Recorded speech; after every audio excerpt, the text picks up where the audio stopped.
नमस्कार दोस्तों, मैं टिक्कम चौधरी आप सभी का स्वागत करता हूं आपके अपने स्टे के यूट्यूब चैनल पीटी स्टोर पर। देखिए, कल अपन ने जो पढ़ा वो था अपन का पेलियोलिथिक एज। पेलियोलिथिक एज में अपन कुछ विशेषताएं देखी पेलियोलिथिक एज की कि भाई इसमें क्या क्या फीचर्स क्या क्या विशेषताएं हैं। उसमें अपन ने पहले पढ़ा था कि पुरापाषाण कालीन जो मनुष्य है वो निग्रिटो प्रजाति का था और इसने पहली बार इसी काल में मनुष्य ने पहली बार क्या किए, औजार बनाना प्रारंभ किए। ये काल अवधि भूगर्भ वैज्ञानिक के आपके प्लीस्टोसीन युग से संबंधित है। इस समय का मनुष्य केवल और केवल उपभोक्ता मात्र था, उत्पादक नहीं था। कहने का मतलब अपन ये भी कह सकते हैं कि इस समय का मनुष्य खाद्य संग्राहक यानी खाद्य जो खाद्य पदार्थ थे उनको ग्रहण करने योग्य ही था, उनका उत्पादन करने योग्य नहीं था। उसने इनको प्राप्त करने के लिए, खाद्य पदार्थों को प्राप्त करने के लिए और अपनी सुरक्षा के लिए क्या किए, उन्होंने बहुत सारे पत्थर के औजारों का निर्माण किया। पत्थर के औजारों के ही द्वारा उन्होंने जानवरों का शिकार करना, कंद मूल फल आदि को खोदना, काटना, चीरना वगैरह वगैरह कार्य किए। आज अपन देखते हैं उससे थोड़ा आगे कि इसी पुरापाषाण काल को 3 भागों में बांटा गया है। उसका आधार पत्थर के बने हुए औजार हैं, क्योंकि इन्हीं तीनों कालों में अलग अलग प्रकार की पत्थरों के औजारों का इस्तेमाल किया।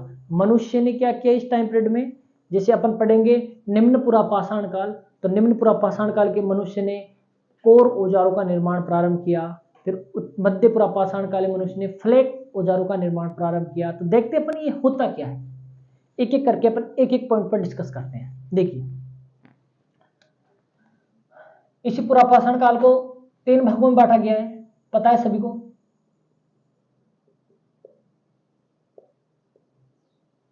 इसी पुरापाषाण काल को 3 भागों में बांटा गया है। वो 3 भाग कौन कौन से आपके, निम्न पुरापाषाण काल,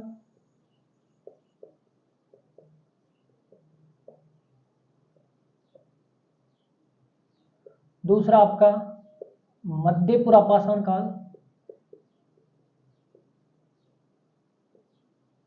तीसरा आपका उच्च पुरापाषाण काल।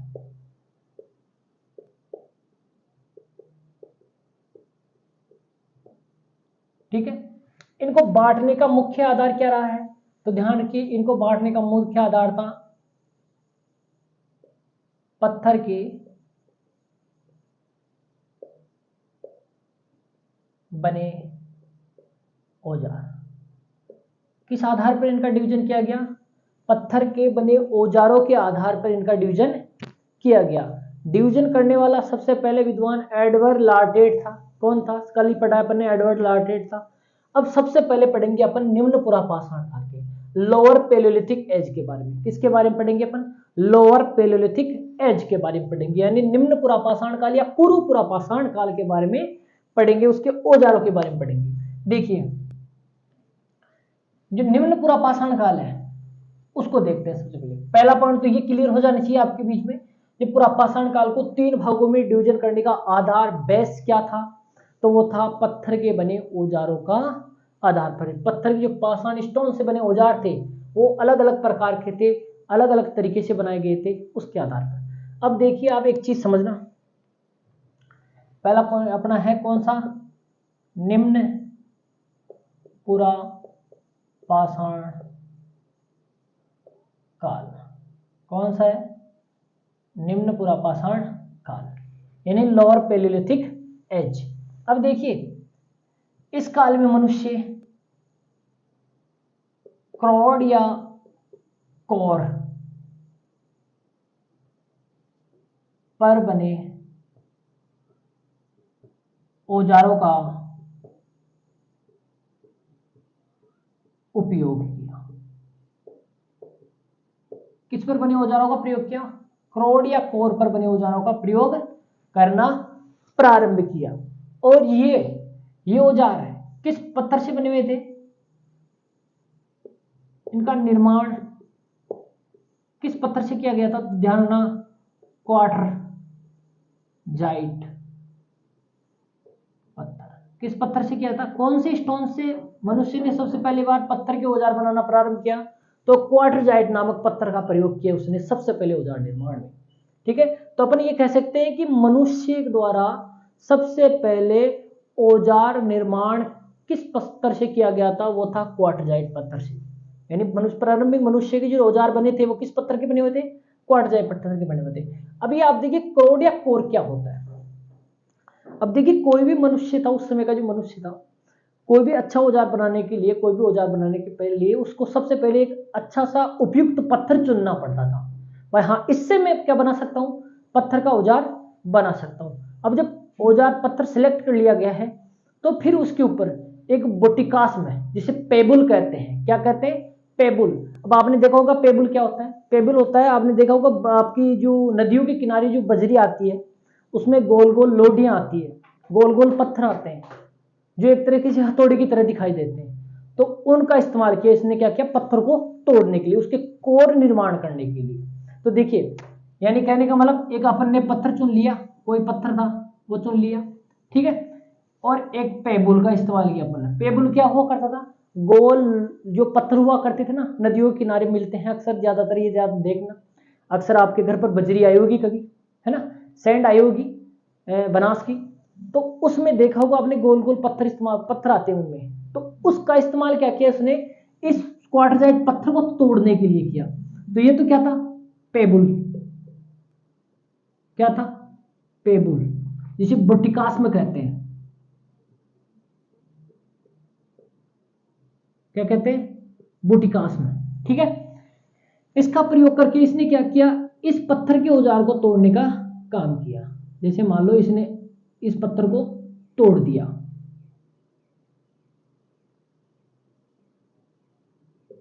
इस पत्थर को इसके ऊपर चोट मारी उसने और ये पत्थर टूट गया। इस जो पत्थर जो सिलेक्ट किया था पत्थर का औजार बनाने के लिए, जो पत्थर का था, इसका सबसे बड़ा टुकड़ा तो क्या कहलाया? कोर या क्रोड कहलाया, ठीक है। और ये छोटा टुकड़ा क्या कहलाया? फ्लैक कहलाया। क्या कहलाया? फ्लैक। ध्यान रखना। तो आपकी जो प्रारंभिक मनुष्य के औजार थे वो किस पर निर्मित थे? क्रोड पर निर्मित थे, यानी इस टुकड़े से निर्मित थे। ये चीज आप जरूर ध्यान रख लेना। किस टुकड़े से निर्मित थे? इस टुकड़े से निर्मित थे। तो समझ में आ गया क्रोड क्या होता है या कोर क्या होता है और फ्लैक क्या होता है, ठीक है। अब इस पत्थर से फ्लैक को अलग करने की विधि को फलकीकरण कहते हैं। क्या कहते हैं? फलकीकरण कहते हैं। क्या कहते हैं? फलकीकरण कहते हैं। यानी पत्थर के बड़े टुकड़े से छोटे छोटे फ्लैक को तोड़कर बाहर निकाल देना क्या कहलाता है? फलकीकरण कहलाता है। एक चीज तो ये हो गई। दूसरी चीज, बड़ा टुकड़ा कोर या क्रोड कहलाता है और छोटा टुकड़ा क्या कहलाता है? फ्लैक। निम्न पुरापाषाण काल के जो औजार थे वो क्रोड से निर्मित थे और मध्य पुरापाषाण के औजार किससे निर्मित थे? फ्लैक से निर्मित थे। ये चीज आप जरूर ध्यान रख लेना। पेबुल या बटुकास में किसे कहा जाता है? जिसका प्रयोग पत्थर को तोड़ने में किया गया था, ठीक है। अब देखिए, अब जब ये पत्थर के औजार बनाएंगे तो ये दोनों चीजें एक साथ मिलेगी अपन को। जहां पर इन्होंने पत्थरों के औजार बनाना प्रारंभ किया तो अपन जहां पर इन्होंने निर्माण कार्य किया पत्थरों का, वहां पर ये दोनों चीजें अपन को एक साथ देखने को मिलेगी। तो इसी प्रकार के जहां जहां से अवशेष मिले वो स्थल क्या थे? आपके पुरापाषाणकालीन स्थल थे। कहने का मतलब क्रोड पर बने औजारों के अवशेष जहां जहां से मिले वो स्थल कौन से थे?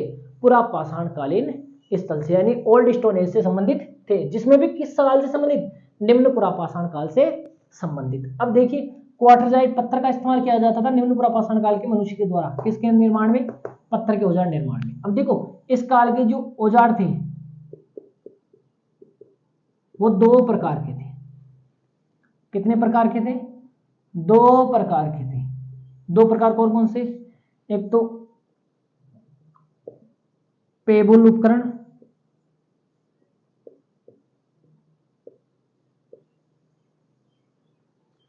एक एशुलियन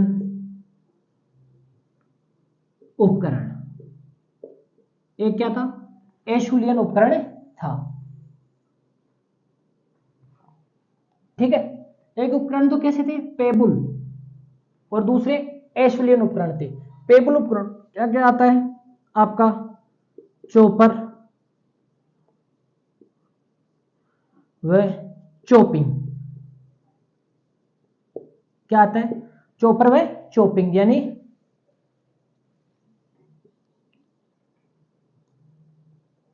गंडासा व खड़क। क्या आता है, गंडासा और खड़क। पेबुल यानी जो पेबुल उपकरण थे वो कौन कौन से थे, आपका चॉपर और चॉपिंग। चॉपर उपकरण क्या होता है वो भी अपन देखेंगे, और चॉपिंग उपकरण क्या होता है वो भी देखेंगे। लेकिन पहले अपन उपकरणों के नाम लिख लेते हैं। पेबुल उपकरण कौन कौन से थे, चॉपर और चॉपिंग। और एसुलियन उपकरण कौन कौन से थे, हैंड एक्स, क्लीवर और स्क्रेपर। कौन कौन से थे, हैंड एक्स, क्लीवर और स्क्रेपर। क्लीवर था जो क्या था, ये तो स्क्रेपर तो खुरचनी, ये विदारणी, और ये क्या था, हैंड एक्स यानी हाथ की कुल्हाड़ी।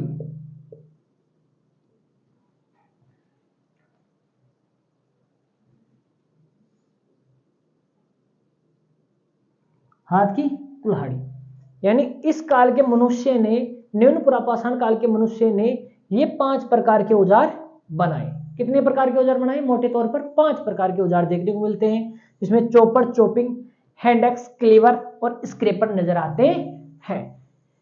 चॉपर चॉपिंग उपकरण जहां से मिले, देखो ये चॉपर चॉपिंग उपकरण थे जो पेबुल इससे बनाए जाते थे, इससे मारकर बनाए जाते थे, ठीक है। तो ये जहां से मिले वो भारत में पहला स्थल, देखो भारतीय उपमहाद्वीप में वो पहला स्थल कौन सा है जहां से चॉपर चॉपिंग मिले, तो वो ध्यान रखना, पाकिस्तान में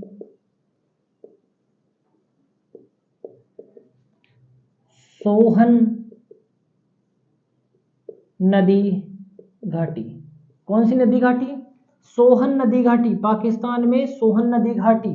पंजाब, पाकिस्तान का जो पंजाब क्षेत्र है, पंजाब प्रांत है पाकिस्तान का, उसमें सोहन नदी घाटी में पहली बार विद्वानों को चॉपर चॉपिंग उपकरण मिले। इसी कारण पाकिस्तान की सोहन घाटी में मिले। इसको ऐसे लिखो, इस प्रकार के औजार सर्वप्रथम, इस प्रकार के औजार सर्वप्रथम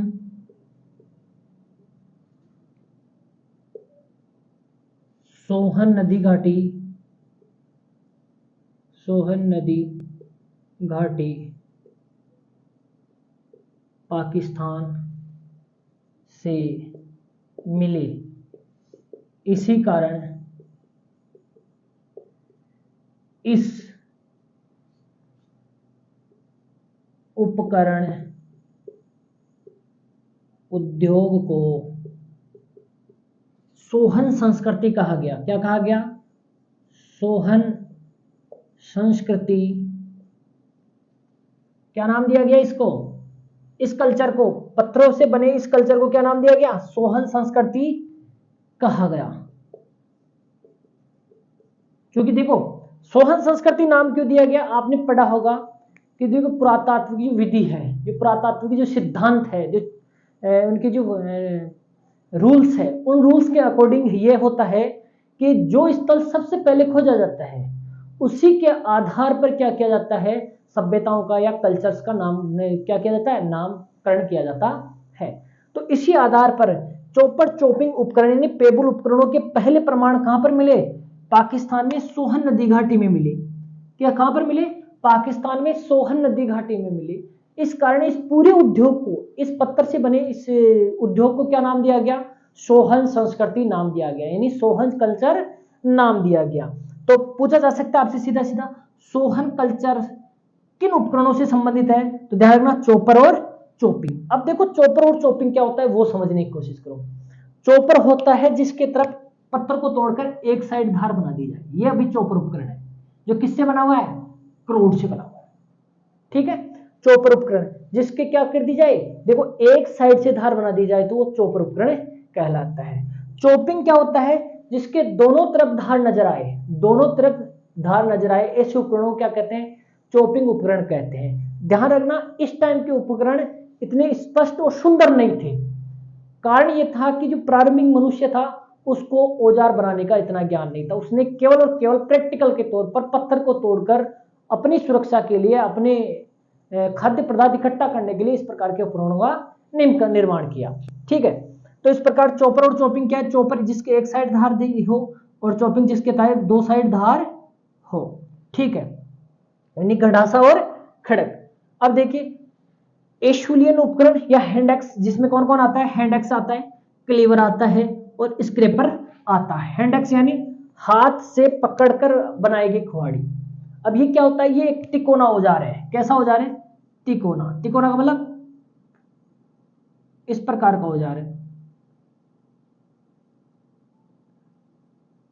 जिसको आसानी से ऊपर से पकड़ा जा सकता है और इस हिस्से का प्रयोग किसी भी चीज को खोदने के लिए, फोड़ने के लिए विभिन्न प्रकार से किया जाता है। ठीक है, इस प्रकार जैसे कंदमूल खोदने के लिए या किसी जानवर को काटने के लिए या मारने के लिए इस प्रकार के औजार का प्रयोग किया जाता था। हैंड एक्स यानी हाथ की कुल्हाड़ी, यानी उसको ऐसे पकड़ा ऊपर से और उसको ऐसे मारा उसकी कोर की। अब ये इतनी अच्छी कोर नहीं थी कि बिल्कुल ही ऐसे हो, ऐसी नहीं थी, बल्कि इसकी कोर कैसी थी, क्योंकि प्रारंभिक मनुष्य ने इतने अच्छी तरह से इसको बनाया नहीं, तो इस प्रकार की हुआ करती थी। ये तो क्या था, हैंड एक्स। क्लीवर यानी विदारणी, ये भी इसी प्रकार का एक औजार था जिसमें क्या हुआ करती थी, दोनों साइडों में भी धारित दिग्जर आती है। स्क्रैपर यानी खुरचनी, जिसको खुरचने के लिए काम में लिया जाता था, यानी किसी खाल को उतारने के लिए, किसी जानवर की स्किन को साफ करने के लिए, उतारने के लिए, या किसी छाल को उतारने के लिए इस प्रकार के औजारों का इस्तेमाल किया जाता था।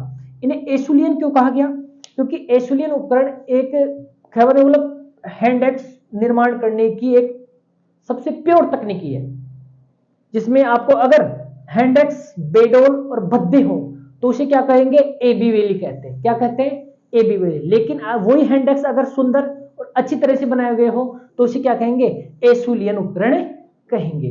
तो हैंड एक्स, क्लीवर और स्क्रैपर ये किस संबंधित उपकरण है, एशुलियन उपकरण है। और ये उपकरण सबसे पहले कहां से मिले, तो ये उपकरण सर्वप्रथम भारत में मद्रास में भी अतिरंपकम, पल्लव रमन नामक स्थानों से प्राप्त हुए। तो अपन मोटे तौर पर मद्रास नाम लिख लेते हैं। भारतीय मद्रास से प्राप्त हुए, इसी कारण इनको मद्रास संस्कृति क्या कहते हैं, मद्रास संस्कृति कहते हैं।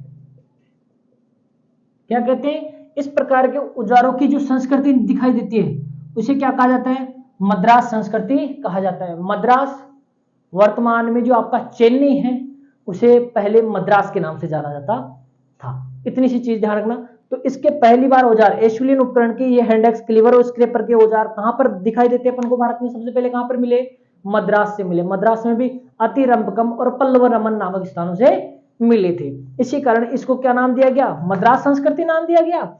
और पेबल उपकरण कहां से मिले, वो मिले सोहन नदी घाटी से। इस कारण इस उद्योग को क्या नाम दिया गया, सोहन संस्कृति नाम दिया गया। आपसे क्वेश्चन कैसे पूछा जा सकता है, क्वेश्चन पूछने के दो तरीके हो सकते हैं। पूछेगा पहला, निम्न पुरापाषाण कालीन औजार कौन कौन से हैं, तो बताइए। तो आपको 5 ध्यान रखना है, चॉपर, चॉपिन, हैंड एक्स, क्लीवर और स्क्रैपर। हिंदी में देखे तो गंडासा, खड़क, हाथ की कुल्हाड़ी, विदारणी और खुरचनी। ये सभी औजार किससे बने थे, किस पत्थर से बने थे, क्वार्टरजाइट पत्थर से बने हुए थे। अगली बात ये पूछा जा सकता है, सोहन संस्कृति किस प्रकार के औजारों से संबंधित है, तो चॉपर, चॉपिंग यानी पेबल औजारों से संबंधित है। आपसे एक क्वेश्चन ऐसे पूछा जा सकता है, मद्रास संस्कृति किस प्रकार के औजारों से संबंधित है, तो ध्यान रखना एशुलियन उपकरणों से संबंधित है। पूछा जा सकता है एशुलियन उपकरण कौन से हैं, तो हैंड एक्स, क्लीवर और स्क्रैपर है। इस प्रकार ये तो थे आपके निम्न पुरापाषाण कालीन औजार। तो कितने हैं, 5। एक बार आप स्क्रीनशॉट लो ताकि आगे चले। यस, अब देखिए ये तो थे निम्न पुरापाषाण कालीन औजार। ठीक है, अब देखते हैं अपन आगे राजस्थान में इनके प्रमाण कहां से दिखाई देते हैं। राजस्थान में कौन सी स्थल है जहां पर ये इस प्रकार के औजार मिले हैं।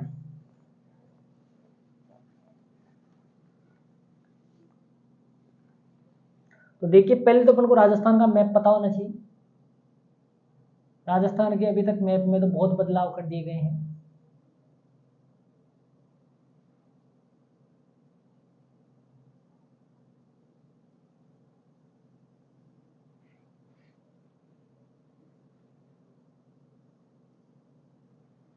ठीक है, ये आपका है सुंदर सा राजस्थान। अब आप चीज ध्यान रखना, राजस्थान में यहां से होकर निकलती है आपकी अरावली पर्वत श्रेणी।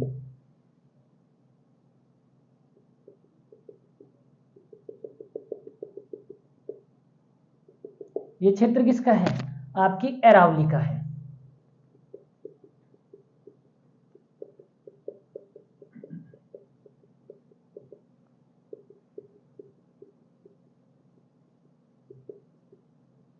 ठीक है, अब राजस्थान में ध्यान रखना, निम्न पुरापाषाण कालीन औजार राजस्थान में अरावली के पूर्व वाले भाग से मिले हैं, यानी इस भाग से क्या मिले हैं? निम्न पुरापाषाण कालीन औजार।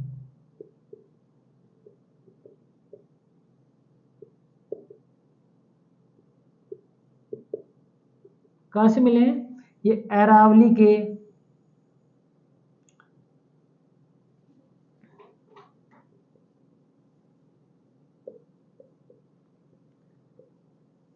पूर्वी भाग से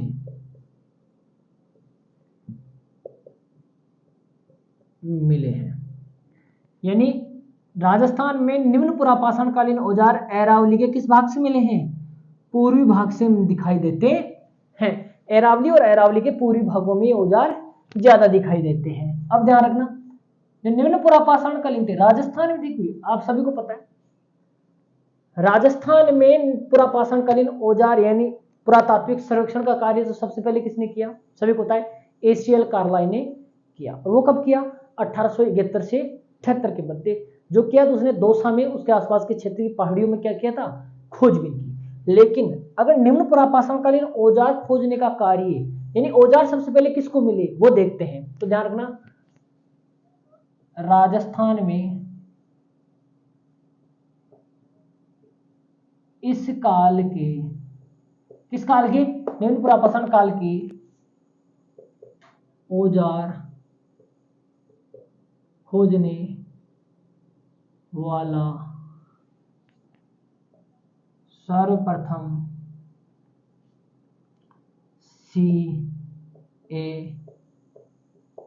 हैकेट था। राजस्थान में इस काल के औजार खोजने वाला सर्वप्रथम विद्वान कौन था? C.S. हैकेट था। इसने 1870 में इंद्रगढ़ कोटा, अब इसको कुछ विद्वान ये मानते हैं कि इंद्रगढ़ मंदसौर वाले इलाके में आता है मध्य प्रदेश के, लेकिन इंद्रगढ़ कोटा, इतना सा ध्यान रखना आप, तो इंद्रगढ़ जरूर ध्यान रखना, इंद्रगढ़ कोटा जयपुर व टोंक से हैंड एक्स व क्लीवर खोज निकाली। किसने? C.S. हैकेट महोदय ने क्या किया? राजस्थान में सबसे पहले निम्न पुरापाषाणकालीन औजार खोज निकाले। और कब निकाले? 1870 में खोज निकाले। कहां कहां से? इंद्रगढ़ कोटा, जयपुर और टोंक से क्या निकाले उसने खोज? क्या खोजा उन्होंने? हैंड एक्स खोजा, यानी एसुलियन उपकरण खोजे और क्लीवर खोजा। तो ये क्वेश्चन आ सकता है आपके कि राजस्थान में निम्न पुरापाषाणकालीन औजार खोजने का श्रेय सबसे पहले किसको दिया जाता है? तो C.S. हैकेट को दिया जाता है। फिर आप बोलोगे सर कि भाई एसीएल कार्लाइन ने क्या किया? तो एसीएल कार्लाइन ने विधिवत रूप से सरकार द्वारा अनुमति प्राप्त करी, अपने व्यक्तिगत रूप से उसने खोजे थे, लेकिन सरकार द्वारा अनुमति लेकर पुरातात्विक विभाग की तरफ से सर्वेक्षण का कार्य करने का कार्य प्रारंभ करने का श्रेय किसे दिया जाता है? आपके एसीएल कार्लाइल को दिया जाता है। सबसे पहले खोज दी तो किसने? इसने। तो ध्यान रखना, तो C.S. हैकेट ने क्या खोज निकाले? Hand axe cleaver. कहां कहां से? इंद्रगढ़ कोटा जयपुर और टोंक, यानी ये वाले इलाके तो किससे संबंधित है? निम्न पुरापाषाण काल से संबंधित है। सीधी सीधी बात है, कोई दो राय है ही नहीं कि जहां जहां से खोजे तो सीधी बात है यहां से तो ये मिले हैं। तो ये तीन स्थल तो जरूर ध्यान रखना, इंद्रगढ़ कोटा जयपुर और टोंक। जयपुर में भी अपन देखेंगे अपन कहां से मिला है, टोंक में कहां से मिला है, मोटे मोटे देख लेंगे। ठीक है, इसके अलावा ध्यान रखना, हाँ तो देखो ये जो C.S. हैकेट है ये भारतीय भूतत्व सर्वेक्षण विभाग के अधिकारी थे। कौन? सीएस हैकेट क्या थे? सीएस हैकेट का ध्यान रखना, सीएस हैकेट भारतीय भूतत्व सर्वेक्षण विभाग के क्या थे? एक अधिकारी थे। तो इन्होंने भूतत्व से संबंधित सर्वेक्षण का कार्य जब ये कर रहे थे तब इनको इस प्रकार के औजार मिले। इतना सा जरूर ध्यान रखना। फिर ध्यान रखना, राजस्थान में पुरातत्व सर्वेक्षण का कार्य यानी पुरातत्व विभाग के द्वारा सर्वेक्षण का कार्य करवाने का काम किसको सौंपा? आपके एसीएल कार्लाइल को मिला। उसने फिर सर्वेक्षण किया कहां पर? दौसा में, जो अपन पहले पढ़ चुके हैं, उसको बार बार लिखने की जरूरत नहीं है। इसके अलावा एक विद्वान सेटनकार ने 1908 में झालावाड़ से क्या खोज निकाले? हैंड एक्स खोज निकाली। क्या खोज निकाले? हैंड एक्स खोज निकाली। तो इन दो विद्वानों का जरूर नाम ध्यान रख लेना। वैसे तो 3 विद्वान हो गए। सीएस हैकेट जिसने सबसे पहले खोला 1870 में, ठीक है, ये भारतीय भूतत्व सर्वेक्षण विभाग के अधिकारी थे। सेटनकार ने कब? 1908 में झालावाड़ में खोजा। इससे पहले एसीएल कार्लाइल ने 1871 से 73 के मध्य दौसा का सर्वेक्षण करके वहां से पाषाणकालीन औजार खोज निकाले। अब ये तो थे कुछ अपने जो पुरातत्व से संबंधित प्रारंभिक खोजबीन का कार्य हुआ वो। अब अपने राजस्थान में कहां कहां से अवशेष मिलते? तो सबसे पहले देखना नागौर। नागौर में कहां कहां से प्रमाण मिले हैं इसके? देखो, नागौर में जायल, अमरपुरा, डीडवाना और सिंगी तालाब। नागौर के 4 महत्वपूर्ण स्थल है जहां से निम्न पुरापाषाणकालीन औजार प्राप्त हुए हैं। तो 4 स्थल कौन कौन से आपको रटना है, क्योंकि यहां से बार बार क्वेश्चन आया हुआ है। तो जायल है, अमरपुरा है, डीडवाना और सिंगी तालाब इतनी बार पूछा गया है कि हद भी नहीं है इनकी। डीडवाना को तो बार बार पूछा गया है। क्यों पूछा गया है? कि राजस्थान में सबसे प्राचीन सभ्यताकालीन स्थल कौन सा है? तो वो डीडवाना है, क्योंकि डीडवाना से जो औजार मिले हैं उनकी कार्बन डेटिंग विधि सबसे पुरानी है। इस कारण डीडवाना के बारे में बार बार पूछा जाता है। तो राजस्थान का सबसे प्राचीन स्थल, तो मैं कह सकता हूं कि राजस्थान का सबसे पुराना पाषाणकालीन स्थल है। डीडवाना क्या है?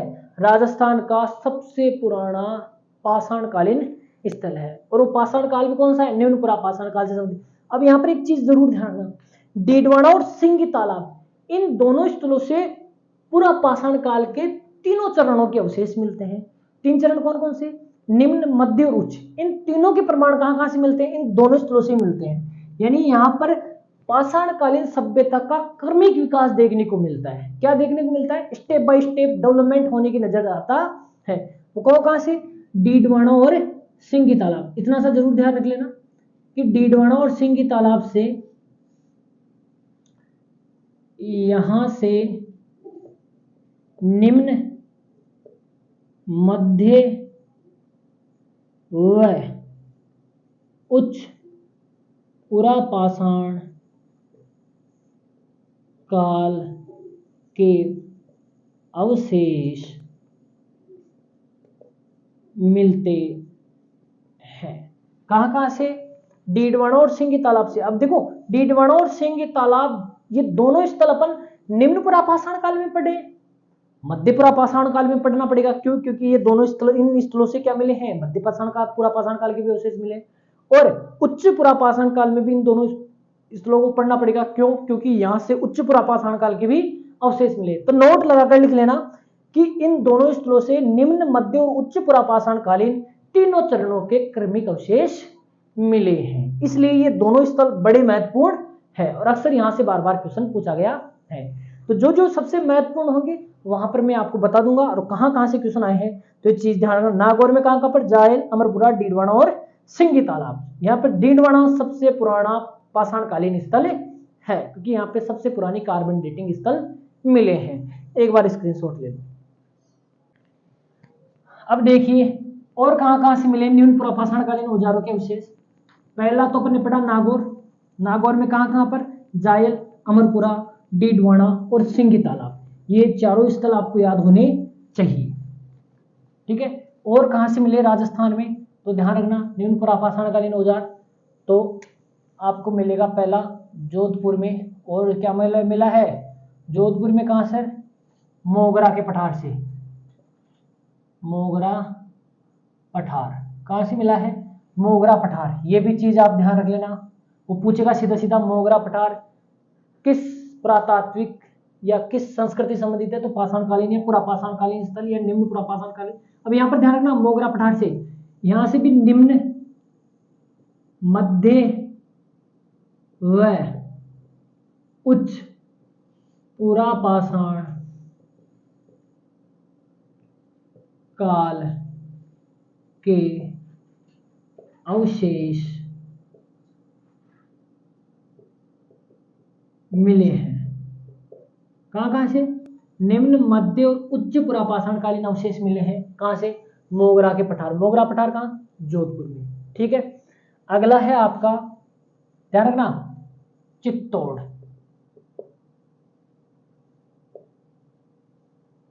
कौन सा है आपका, चित्तौड़गढ़। चित्तौड़गढ़ में कहां कहां से, सोनीता, भैंसरोडगढ़, यहां पर लिख देता हूं, भैंसरोडगढ़, जनकपुरा, निम्बाहेड़ा,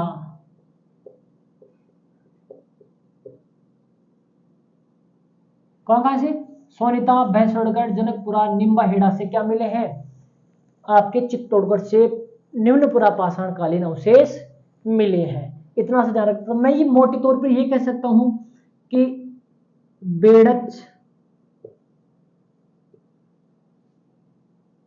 चंबल व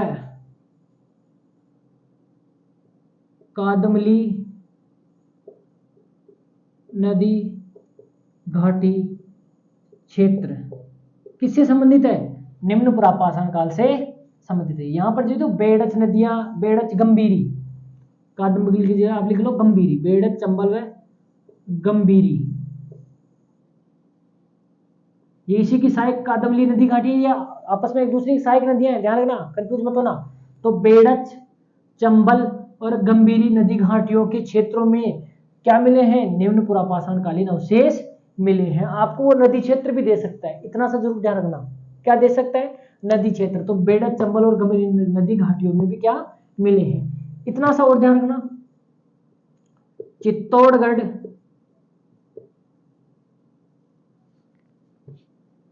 भारत में ऐसा स्थल है जहां से सोहन संस्कृति, क्या, कौन सी संस्कृति, सोहन संस्कृति व मद्रास संस्कृति दोनों के साक्ष्य प्राप्त होते हैं। ये सबसे महत्वपूर्ण फैक्ट है। जो चित्तौड़गढ़ है आपका, कौन सा, चित्तौड़गढ़, तो भारत का ऐसा स्थल है जहां से सोहन संस्कृति के उपकरण भी मिले हैं और मद्रास संस्कृति के उपकरण भी मिले हैं। कहने का मतलब पेबुल, चॉपर, चॉपिंग उपकरण भी मिले हैं, और आपके जो हैंड एक्स, क्लीवर और जो कि स्क्रैपर है वो भी कहां से मिले हैं, यहां से मिले हैं। तो मैं मोटे तौर पर ये कह सकता हूं कि चित्तौड़गढ़ से क्या मिले हैं, सोहन संस्कृति और मद्रास संस्कृति का मिला जुला रूप दोनों के साथ दिखाई देता है। तो ये सबसे महत्वपूर्ण, आपको चित्तौड़गढ़ ने देकर वो दक्षिणी राजस्थान भी नाम दे सकता है कि राजस्थान का वह कौन सा क्षेत्र है जहां से सोहन संस्कृति और मद्रास संस्कृति के एक साथ अवशेष दिखाई देते हैं, तो वो दक्षिणी राजस्थान है, क्योंकि ये राजस्थान का दक्षिणी हिस्सा है। ठीक है, अगला बात, अगला कौन सा है आपका, भीलवाड़ा।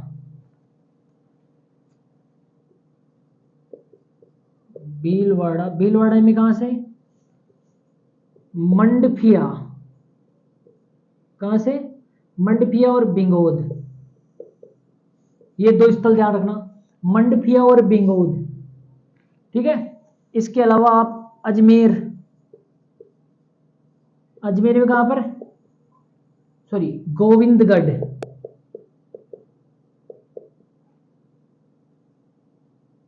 इसके अलावा अलवर, अलवर से क्या मिले हैं,